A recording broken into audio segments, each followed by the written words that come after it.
Eu fico me perguntando o que motiva alguém a acordar um dia e ir para as redes sociais, ir para a internet para insultar, para humilhar, para querer atacar alguém na internet.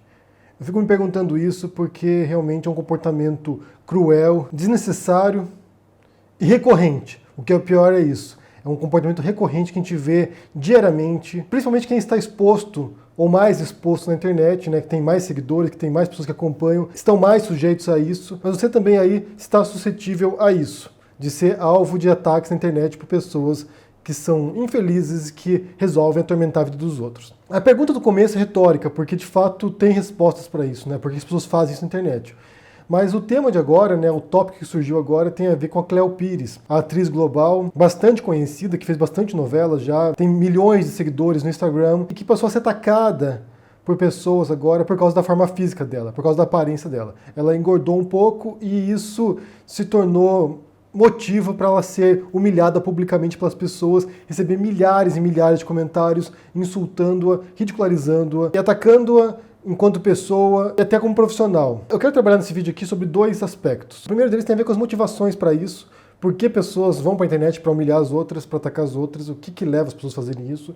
E depois, o segundo aspecto tem a ver com essa exposição constante que a gente tem agora, né? Todos nós, de algum modo, em algum grau, você vem aqui, publica uma foto na rede social, no Facebook, no Instagram, onde quer que seja, e você está sujeito a isso. E como em personalidades, né, atrizes, atores, pessoas que estão mais expostas ainda, tem uma exigência tremenda em relação ao corpo e aparência física. Então, para começar aqui, para explicar por que as pessoas fazem isso, né, por que há um certo prazer em humilhar as pessoas publicamente, eu já falei desse livro anteriormente, chama The Dark Net, o autor é Jamie Bartlett, é um jornalista. Nesse livro aqui, que seria tradução à internet sombria, ou a rede sombria, ele fala sobre esses grupos que existem na Deep Web, né? Geralmente longe da vista daquilo que a gente encontra numa busca no Google, e como esses grupos, de certo modo, determinam e ditam o comportamento que a gente observa também fora da Deep Web, fora da Darknet, onde você encontra as coisas mais bizarras que você pode imaginar.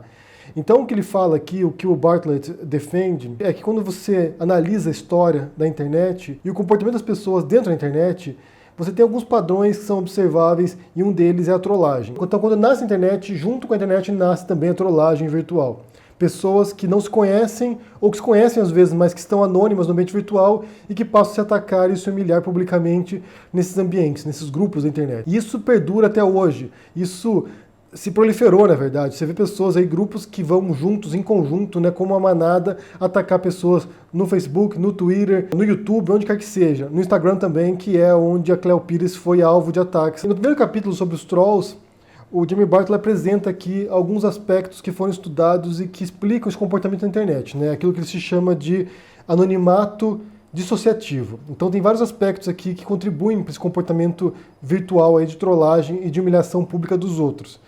Então o primeiro aspecto é a invisibilidade, ou seja, você não está sendo visto por ninguém, você pode vir aqui e atacar quem quer que seja. Ou a aparente invisibilidade, né? Porque se você for investigar, você encontra quem é a pessoa. Mas a princípio a pessoa está protegida pela invisibilidade dela. A sincronicidade, ou seja, as coisas não ocorrem em tempo real. Então você vai lá, publica uma postagem, numa hora lá, vamos supor, meio-dia, 1h da tarde vem alguém te atacar. Então não ocorre em tempo real, cara a cara com alguém. Você não tem uma resposta imediata do seu ataque. Outro aspecto é a introjeção solipsista, que como eu não posso ver as pessoas, isso tem a ver com a invisibilidade também, como eu não posso ver a outra pessoa, eu não posso sentir as reações dela. Não há um processo de empatia com a pessoa. Eu não posso observar a expressão dela de tristeza, de raiva, eu não posso observar isso. Então isso me dá uma certa liberdade para agir desse modo também. O outro aspecto é a imaginação dissociativa, que as pessoas se comportam como se a internet não fosse o mundo real. Então não existe uma pessoa real do outro lado. Os meus atos não têm consequências. E o último aspecto é a minimização da autoridade. Um ambiente anárquico, um ambiente onde não há um líder, não há uma liderança, não há uma autoridade para controlar, para me repreender, para suprimir os meus atos. Então eu posso agir de modo irrestrito. Embora haja punição em certas redes sociais, ou seja, você pode denunciar o perfil, a pessoa pode ser bloqueada, ela pode criar outra conta depois e voltar e continuar agindo como ela bem entender. Então você tem 6 aspectos estudados aqui que explicam esse comportamento das pessoas na internet. É simplesmente uma desconexão entre uma pessoa e outra. Porque na vida real, se você vai lá e insulta alguém, se você vai lá e xinga alguém na rua, a pessoa pode reagir e te dar um murro na cara, ou te xingar de volta, ou reagir imediatamente contra você. Então na vida real a gente tende a ser muito mais contido, né? Porque você tem uma resposta. Já na internet não, na internet você vai lá e insulta uma pessoa, o máximo que vai receber é um insulto de volta ou ser bloqueado na conta da pessoa. Então não há uma reação imediata, física muitas vezes, para punir o seu comportamento. E você tem a sensação de que você pode fazer o que você bem entender.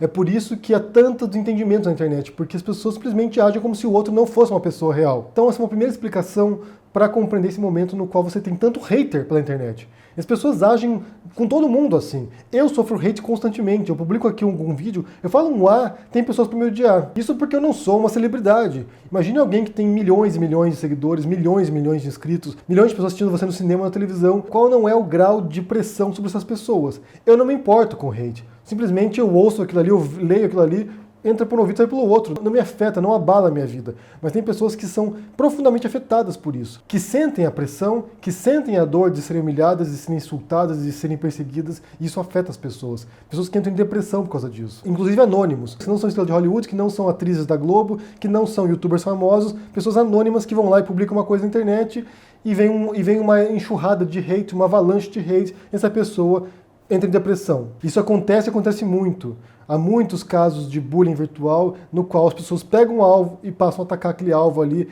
até consequências terríveis. E o segundo ponto que eu quero abordar, então, esse primeiro ponto, qual é a motivação dessas pessoas, né? A motivação é você achar que a pessoa não é uma pessoa também, que não merece respeito, que não merece um tratamento cara a cara, como se daria numa circunstância normal.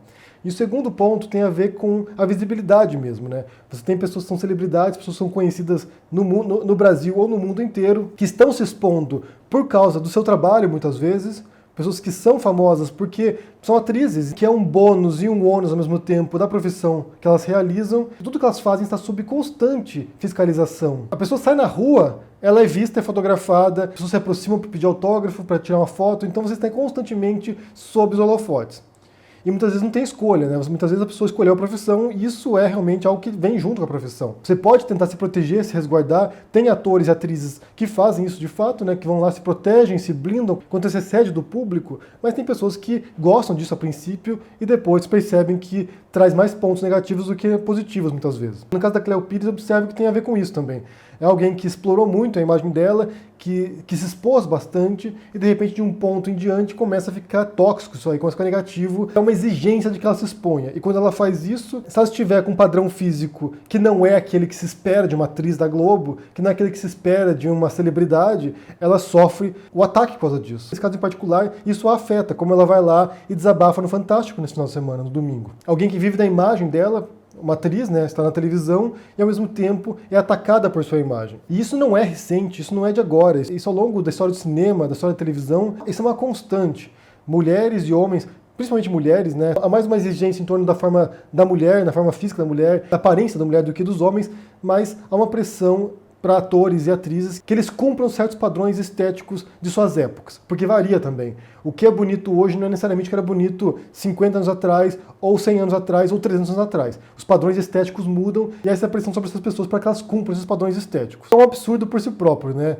Porque quem tem que estar bem consigo próprio, quem tem que gostar de si próprio não são as outras pessoas, é você mesmo, né? Por outro lado, quando você tem milhares de pessoas te cobrando isso, você passa também a se cobrar. Tem um ponto que tem sido muito explorado pelas atrizes de Hollywood recentemente, que tem a ver com o envelhecimento. Como o público e a própria indústria cinematográfica não consegue lidar com o envelhecimento das atrizes. Então, por exemplo, eles esperam que uma atriz tenha fisicamente e de aparência a imagem dela quando ela tinha 20 anos, 18 anos, 21 anos. Ela começa a envelhecer, chegar aos 30, 35, já deixa de conseguir certos papéis de mocinha, de protagonista e passa a fazer o papel de mãe da protagonista.